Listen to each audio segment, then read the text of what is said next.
ಸರ್ವ ಅಂಗದೊಳಗ ನಯನಂ ಪ್ರಧಾನಂ ಅಂತ. ಶರೀರದೊಳಗ ಕಣ್ಣು ಬಹಳ ಪ್ರಧಾನವಾಗಿತ್ತು ಮತ್ತು ಅಷ್ಟೇ ಸೂಕ್ಷ್ಮವಾಗಿರ್ತಕ್ಕಂಥದ್ದು. ಅಂತ ಕಣ್ಣಿನ ಶಸ್ತ್ರಚಿಕಿತ್ಸೆಯನ್ನ ಇವತ್ತು ಹಮ್ಮಿಕೊಂಡಿರ್ತಕ್ಕಂಥದ್ದು ನಿಜವಾಗಿ ಕೂಡ ಇದು ಬಹಳ ಅವಿಸ್ಮರಣೀಯವಾದಂಥ ಕಾರ್ಯಕ್ರಮ. ಅದು ಈ 3 ಮುತ್ತು ಮಾಣಿಕ್ಯ ರತ್ನ ಅನ್ನಂತಾರಲ್ಲ, ಹಾಗ ಮುತ್ತು ಮಾಣಿಕ್ಯ ರತ್ನ ಎಂದಂಗ ಅಂತಹ 3 ಮುತ್ತು ಮಾಣಿಕ್ಯ ರತ್ನಗಳ ಒಂದು ಸ್ಮರಣೆಯಲ್ಲಿ ಈ ಕಾರ್ಯಕ್ರಮವನ್ನು ಹಮ್ಮಿಕೊಂಡಿರ್ತಕ್ಕಂಥ ನಿಜವೂ ಕೂಡ ಶ್ಲಾಘನೀಯ ಅನ್ನುವಂಥ ಮಾತನ್ನ ಇಲ್ಲಿ ಹೇಳಬೇಕಾಗ್ತದೆ. ಮನುಷ್ಯನ ಆರೋಗ್ಯ ಬಹಳ ಮುಖ್ಯ. ಬಸವಣ್ಣವ್ರು ಹೇಳ್ತಾರೆ,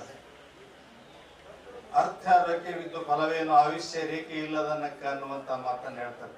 ಸಾಕಷ್ಟು ನಮ್ಮ ಕೈಯೊಳಗೆ ಧನರೇಖೆ ಅಂತ ನಾವು ನೋಡ್ತಿರ್ತೀವಿ, ತೋರಿಸ್ತಿರ್ತಾರೆ ನೋಡ್ರಿ ಜ್ಯೋತಿಷಿಗಾರರಿಗೆ.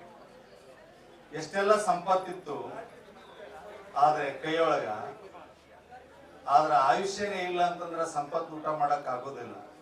ನಿಜವಾದಂತಹ ಸಂಪತ್ತು ಅಂದ್ರೆ ಹೆಲ್ತ್ ಈಸ್ ವೆಲ್ತ್ ಅಂತ ಏನು ಹೇಳಿದ್ದಾರೆ, ಅದಕ್ಕೆ ಆರೋಗ್ಯ ಸಂಪತ್ತು, ಆರೋಗ್ಯ ಭಾಗ್ಯವೇ ನಿಜವಾದಂತಹ ಭಾಗ್ಯ ಅನ್ನುವಂತ ಮಾತನ್ನ ಇಲ್ಲಿ ನಾವು ಹೇಳ್ಬೇಕಾಗ್ತದ. ಅಂತಹ ಆರೋಗ್ಯ ಕುರಿತು ಇಲ್ಲಿ ಏನು ಅದರಲ್ಲಿ ಪ್ರಧಾನವಾಗಿರ್ತಕ್ಕಂಥ ಶರೀರದೊಳಗೆ ಕಣ್ಣಿದ್ರೆ ಜಗತ್ತು, ಇಲ್ಲಿದ್ರೆ ಎಲ್ಲವೂ ಶೂನ್ಯ ಅನ್ನುವಂತಹದ್ದು. ಕಣ್ಣು ಇರದೇನು ಸಾಧನೆ ಮಾಡ್ಲಿಕ್ಕೆ ಸಾಧ್ಯ ಇದೆ. ಅದು ಮಹಾತ್ಮರಿಂದ ಅಂತರಂಗದ ಕಣ್ಣು ಒಂದಿದೆ, ಅದು ಇರ್ಲಿ. ಈಗ ನಾವು ಹೊರಗಿನ ಜಗತ್ತನ್ನ ನೋಡ್ಲಿಕ್ಕೆ ಬಹಳ ಮುಖ್ಯವಾಗಿರ್ತಕ್ಕಂಥದ್ದು ಇದು ಶರೀರದೊಳಗೆ ಕಣ್ಣು. ಅಂತ ಕಣ್ಣನ್ನ ಹೇಗೆ ನಾವು ಜೋಪಾನವಾಗಿ ಇಟ್ಕೊಳ್ಬೇಕು ಅನ್ನುವಂಥದ್ದು ಕೂಡ ಈಗ ನಿಮ್ಗ ಶಸ್ತ್ರಚಿಕಿತ್ಸೆ ಮಾಡೋದ್ರ ಮುಖಾಂತರವಾಗಿ ಮಾರ್ಗದರ್ಶನ ಮಾಡ್ತಾರ. ಅದಕ್ಕೆ ನಾವೆಲ್ಲರೂ ಕೂಡ ಏನಾಗಿದ್ದೀವಿ ಅಂತ ಕೇಳಿದ್ರ, ಹುಟ್ಟಿ ಬಂದಿದ್ದೀವಿ, ಈ ಶರೀರ ಹ್ಯಾಂಗ್ ಕಾಪಾಡ್ಕೋಬೇಕು ಅನ್ನುವಂಥದ್ದು ಬಹಳ ಮುಖ್ಯ ಇದೆ. ಬಹಳ ಜನರಿಗೆ ಇವತ್ತಿನ ಕಾಲದೊಳಗೆ ಅರಿವಿಲ್ಲ.